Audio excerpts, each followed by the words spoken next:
Olá, meus amigos, todos bem? Vamos lá, vamos continuar, né? Nós paramos no vídeo passado sobre o título da Antiga Serpente. Você se lembra muito bem, né? Bom, o meu propósito agora é tomar nota do fato de que existem ligações muito próximas entre a serpente do Éden e o diabo e Satanás dos Evangelhos e no Novo Testamento. Nós vamos ver esses paralelos aí. Este fato aponta a algumas conclusões muito importantes que você não pode perder. 2 vezes no Apocalipse o poder chamado diabo e Satanás é também chamado de Antiga Serpente. O Apocalipse capítulo 12, verso 9, vamos lá. E foi expulso o grande dragão, antiga serpente, que se chama Diabo e Satanás, o sedutor de todo o mundo. Sim, foi atirado para a terra, e com ele os seus anjos. Apocalipse capítulo 20, verso 2 e 3, vamos lá. Ele segurou o dragão, antiga serpente, que é o diabo, Satanás, e o prendeu por 1000 anos, lançou-o no abismo, fechou-o e pôs selo sobre ele, para que não mais enganasse as nações até se completarem os 1000 anos. Depois disto, é necessário que ele seja solto por pouco tempo. Dizer que a Bíblia mostra que existe uma ligação entre a serpente, o diabo e Satanás fica aquém dos fatos. É digno de nota que em cada uma destas passagens o poder é representado por um grande enganador. Um lembrete da serpente no Éden. Vejamos agora 2 outras citações que ligam Satanás com a serpente. Vamos ver. A primeira é Romanos capítulo 16, dos versos de 17 a 20, que diz assim, vamos lá.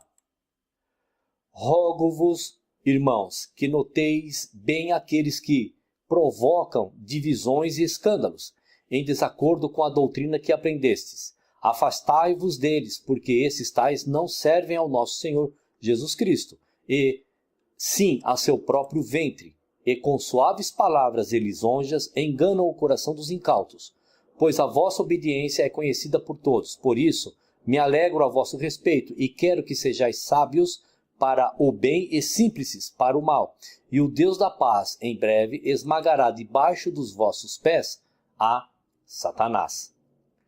Esta passagem é fantástica porque contém muitas ligações ao Éden. Tem um aviso contra os falsos mestres. A palavra ventre tem um significado especial na história da serpente lá no Éden. Lembra disso?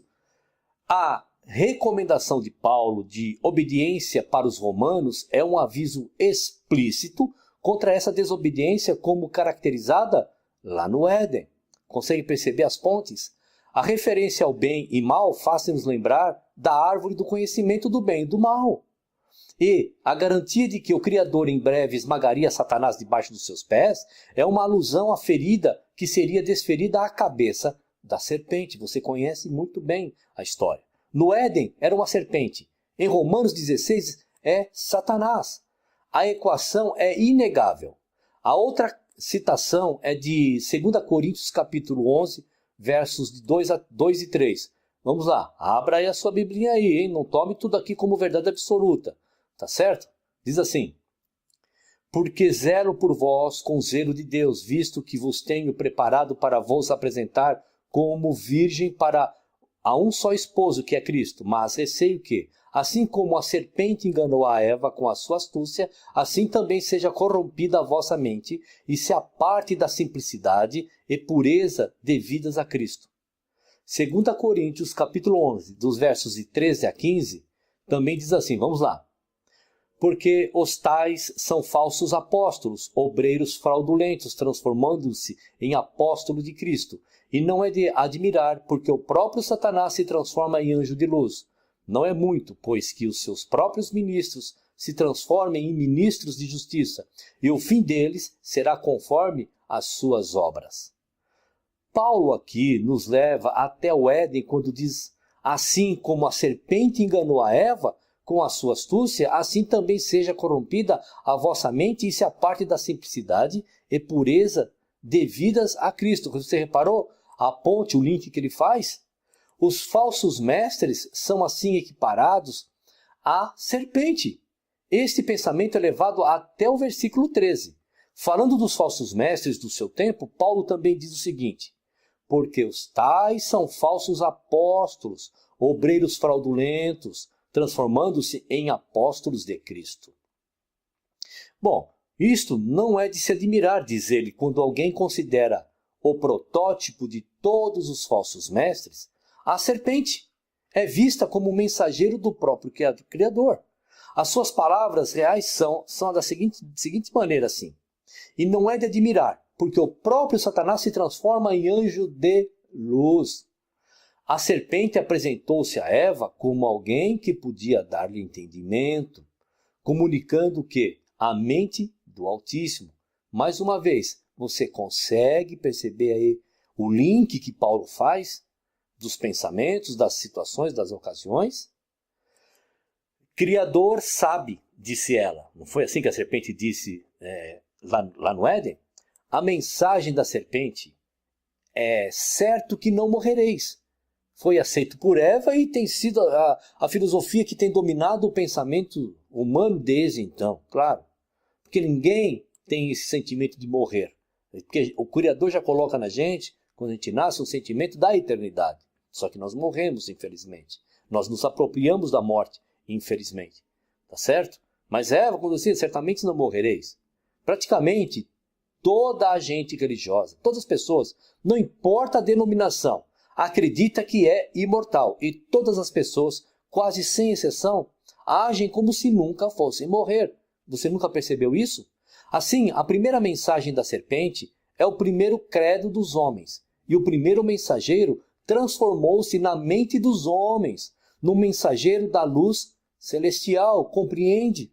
Não é de admirar que mensageiros de menos importância sejam mantidos em grande estima e constituem uma ameaça importante para as pessoas. Não percamos de vista o ponto principal na nossa busca de detalhes. Eis aqui uma referência óbvia à serpente. Vamos lá. E a serpente é chamada de Satanás. Essas ligações do Novo Testamento com o Éden são um estudo fascinante, mas examinar mais exemplos neste ponto nos desviaria do nosso propósito principal. Está entendendo? Nós estamos pegando pedaços. A questão que deve ser respondida agora é: como explicamos o fato de que exista uma ligação entre a serpente do Éden e o diabo e Satanás do Novo Testamento? Alguns diriam que a ligação é óbvia. Satanás veio até o Éden na forma de uma serpente. É isso que você e eu aprendemos. A serpente vira Satanás. Alega-se aqui que essa teoria, de fato, é o oposto da verdade. Satanás não virou serpente. A serpente é quem virou Satanás. Compreende? Dito com mais substância. Porque a serpente foi o primeiro tentador, tornou-se um símbolo daquilo que, a partir daí, tenta o homem, os desejos humanos errados. E dois outros nomes para os desejos humanos, não em conformidade com o Criador, são o diabo e Satanás. Muito bem. A serpente no Éden é um símbolo de desejos humanos errados. A famosa passagem da inimizade de Gênesis capítulo 3, versos 14 e 15, introduz esse pensamento. Vamos lá. Então o Senhor disse à serpente: porquanto fizeste isso, maldita serás mais que toda a besta e mais que todos os animais do campo. Sobre o teu ventre andarás e pó comerás todos os dias da tua vida. E porém inimizade entre ti e a mulher, e entre a tua semente e a sua semente. Esta te ferirá a cabeça e tu lhe ferirás o calcanhar. A primeira parte desta passagem é obviamente dirigida à serpente do Éden.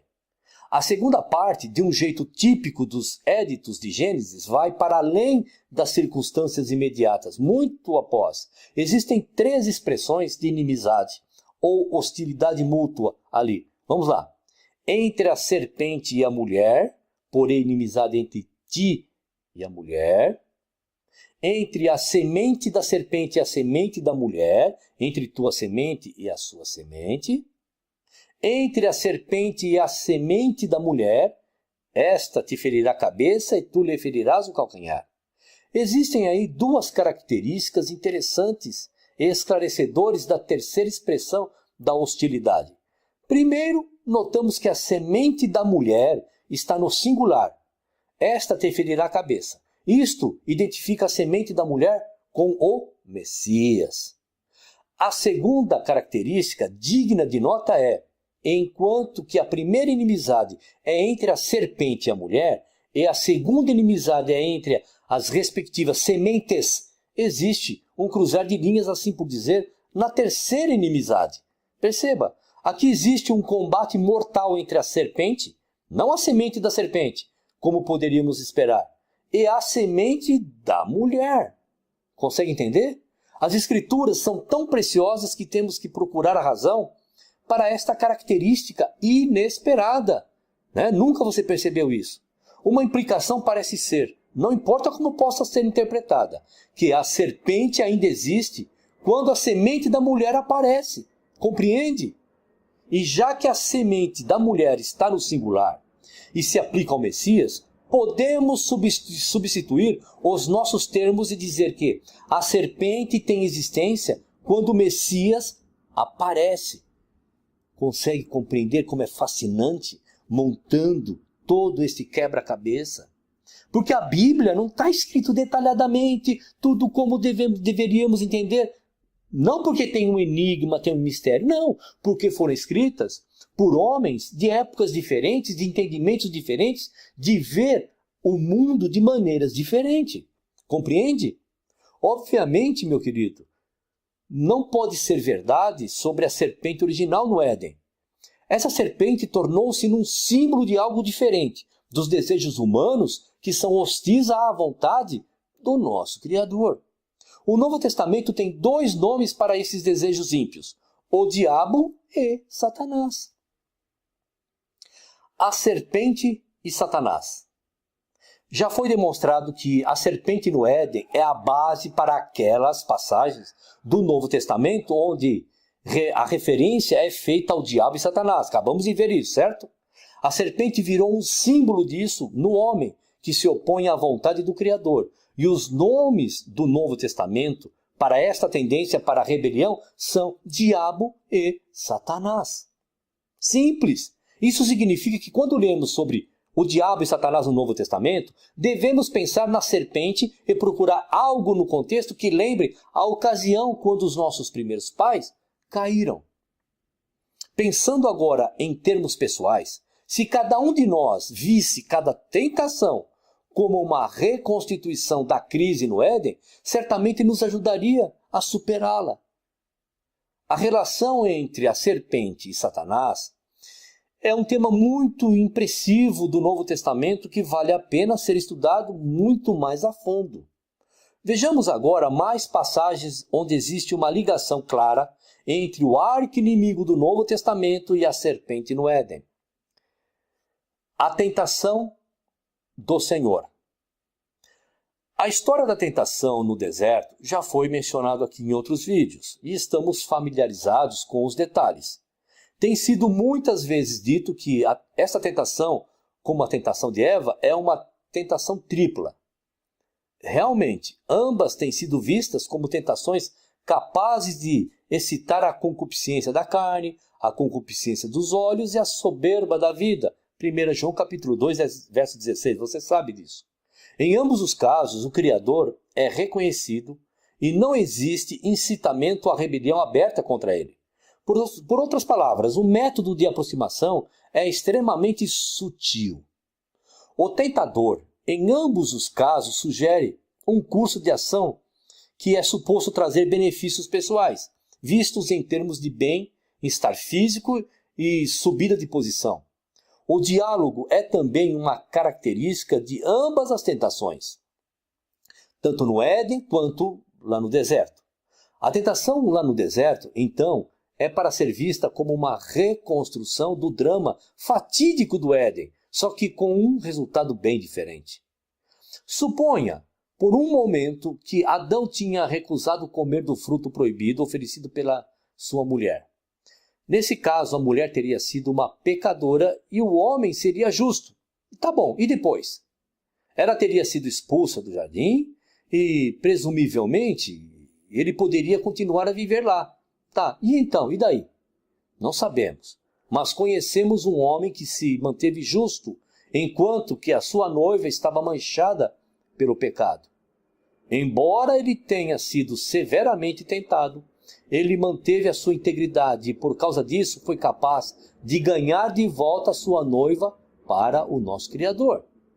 Tudo isto é sugerido ao comparar a provação do Éden com a tentação lá no deserto. Efésios capítulo 5, versos de 25 a 27 nos diz algo. Vamos lá. Vós, maridos, amai vossas mulheres como também Cristo amou a igreja e a si mesmo se entregou por ela, para santificar, purificando-a com a lavagem da água, pela palavra, para apresentar a si mesmo igreja gloriosa, sem mácula, nem ruga, nem coisa semelhante, mas santa e irrepreensível. O mestre disse, arreda Satanás. Lembra dessa passagem? Muito bom. Vai ser no próximo vídeo. Tá bom? Nunca se esquecendo. A minha intenção aqui não é fazer você desacreditar da tua denominação, do teu ancião, do teu diácono, do teu presbítero, do teu pastor, do teu pai. Não, de jeito nenhum. Simplesmente analisar as escrituras, conhecendo a verdade, e ela vai te libertar. Ok? Dá um pulo no nosso canal, se inscreve, dá um like, propaga o nosso canal, propaga os nossos vídeos, tá bom? Um abraço e até o próximo vídeo.